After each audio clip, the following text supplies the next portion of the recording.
I am the Tofu Golem. Please enjoy the video. In this video, I will explain how to make marinara sauce from canned tomatoes. First, select the best canned whole peeled tomatoes you can find. They are the foundation of a great sauce. Next, prepare your aromatics. Finely chop a medium onion and several cloves of garlic. Ensure you have good quality olive oil, salt, and freshly ground black pepper on hand. Fresh basil will add a wonderful finishing touch to your homemade marinara. To begin building flavor, heat about 2 tablespoons of olive oil in a large pot over medium heat.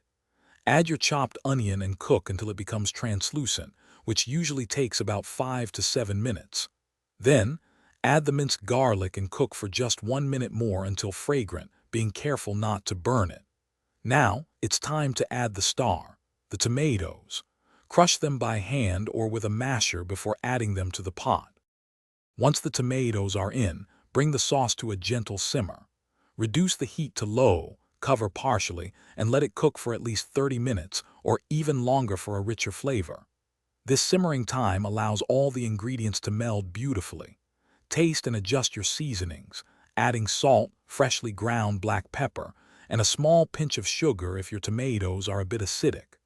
Finally, stir in a handful of fresh basil leaves just before serving. Your delicious homemade marinara sauce is now ready to enjoy.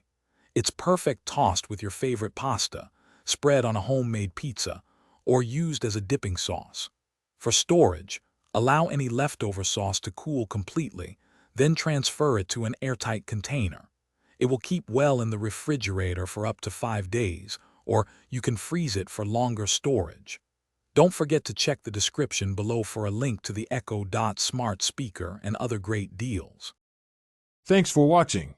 Consider subscribing if we helped you today.